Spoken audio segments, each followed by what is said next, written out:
There were probably 1,500 reported cases at that time. I have over 3,000 cases now. They estimated 100 yards from the left wing was this 100-foot disc.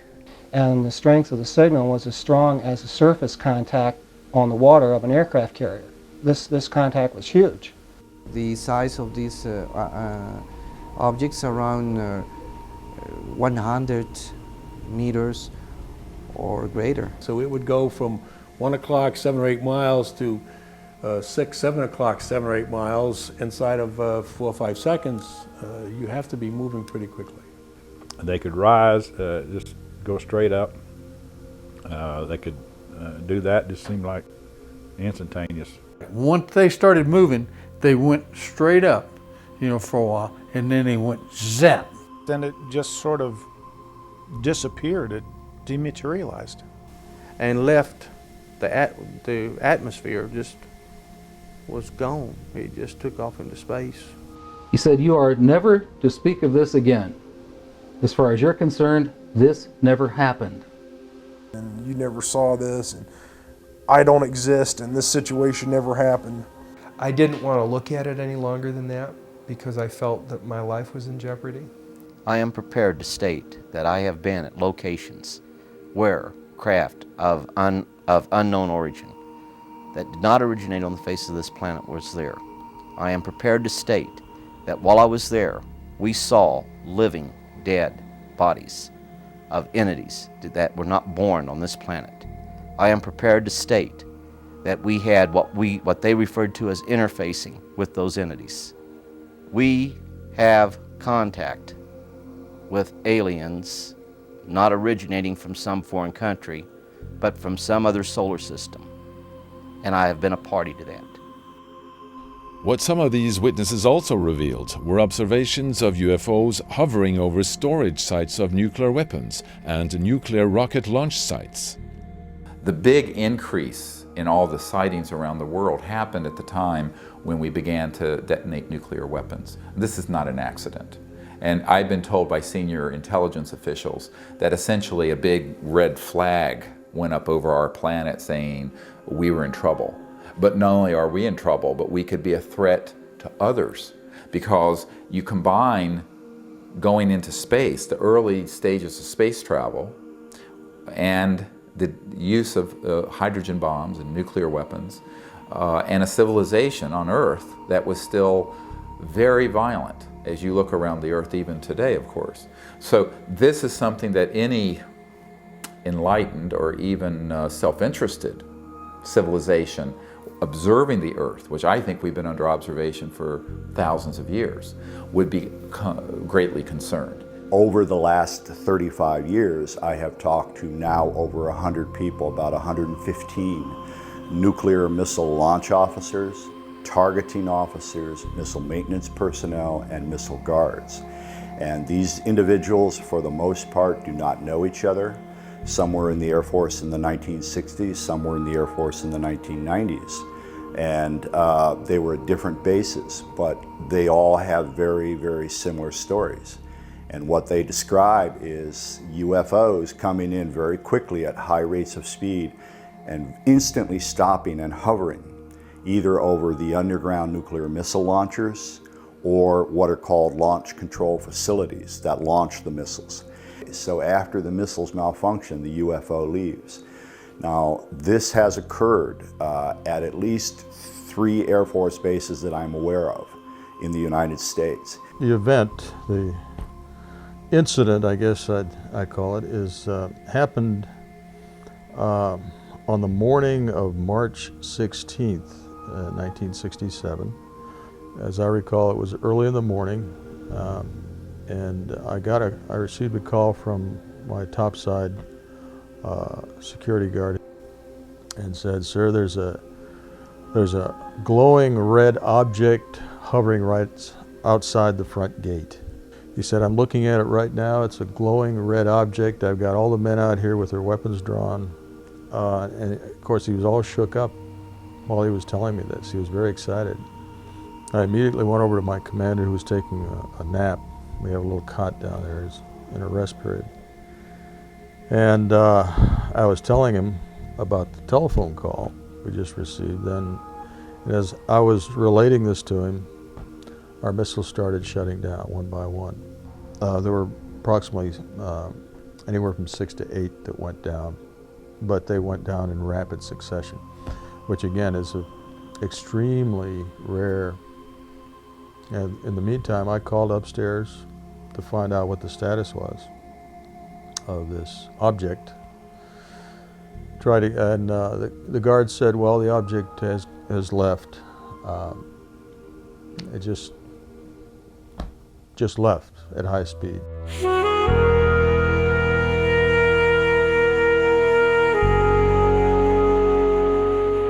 3, 4, 5, 6, 7, 8 en la pantalla. Numerous well-documented UFO sightings by numerous credible people. Flying saucers tracked on radar, chased by fighter pilots.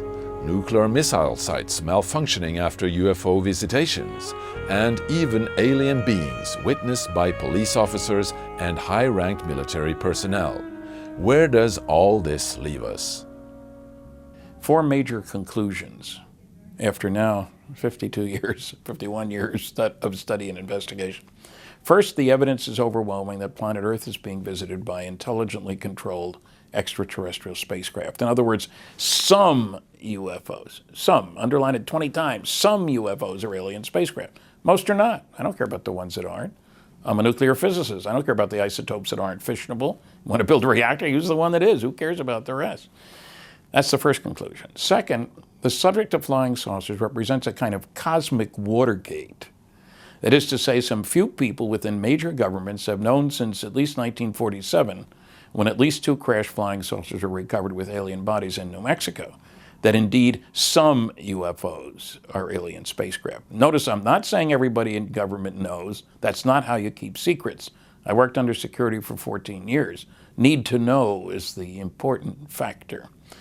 The third conclusion is that none of the arguments made against the first 2 by a small group of noisy negativists, when I'm being polite, stand up under careful scrutiny. They sound great until you look at the data, and then all those anti-arguments collapse. And the fourth conclusion, because I'm such a shy, retiring kind of guy, is that this is the biggest story of the millennium: visits to planet Earth by alien spacecraft, successful cover-up of the best data, bodies and wreckage, for 62 years.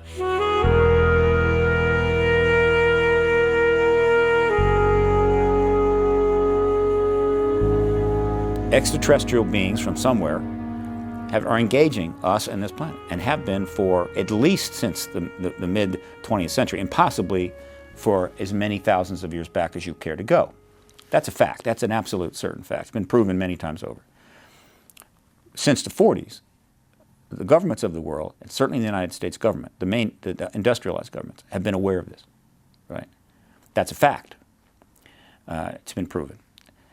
The United States, with the cooperation of most, if not all, of its allies from World War II, made a decision to embargo this fact and the acknowledgement of it, formal acknowledgement of it, from its citizens. That's a fact, all right? And what is happening is that 62 years after that truth embargo was formally and informally and formally instigated, that it's now coming to an end, and that we are soon going to be informed by these governments that the ET presence is real, and begin the process of learning about it from the governments, right? And from all of the citizen scientists and activists who have been pursuing it without the government support. And that information will be pushed forward and into the public domain. That's, in its simplest form, what's going on. But why did the government instigate a truth embargo? And how could the secrecy continue till this day?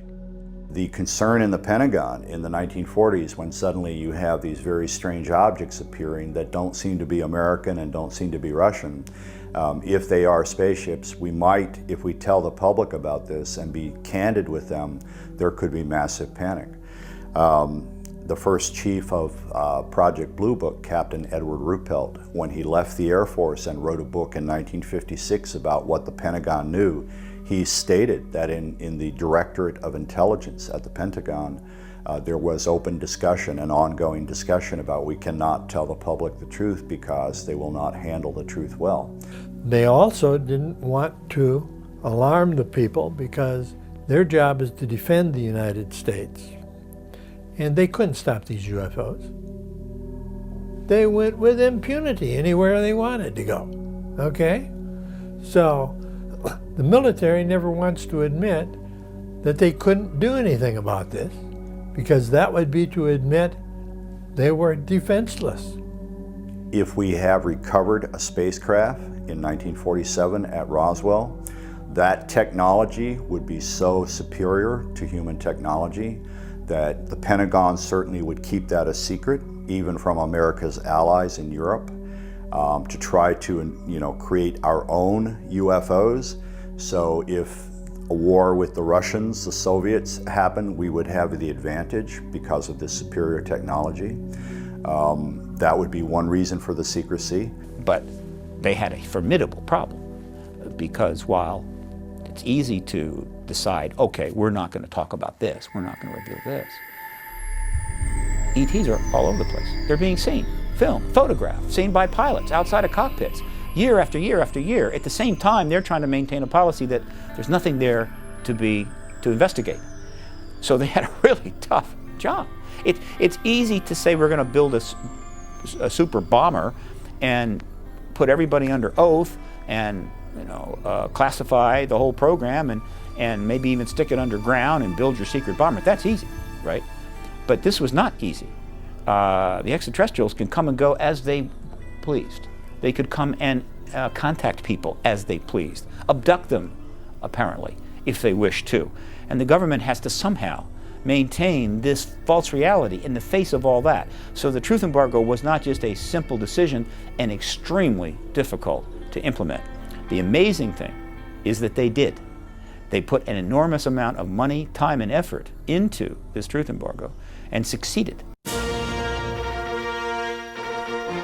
From the 70s, Hollywood engaged profoundly in the ET issue, knowing that there was a growing interest in the general public for these topics.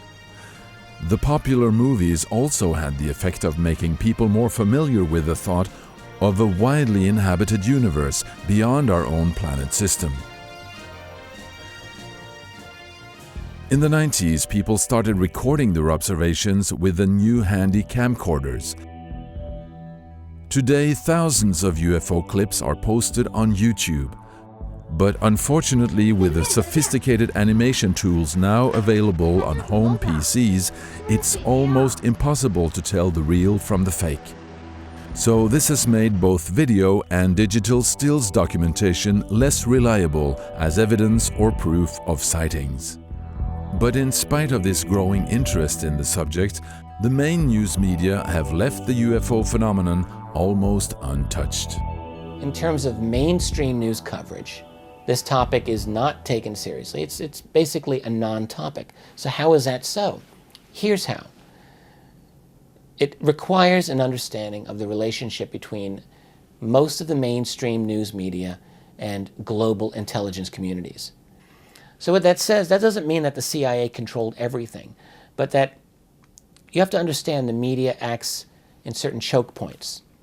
So for example, a UFO sighting might get local news coverage, but that doesn't mean that it gets covered on the wire services. That's a very different situation altogether. And skeptics will argue, well, this phenomenon is so big it would have been covered, but really what that betrays is a lack of understanding of how news media has been related to intelligence communities around the world for decades,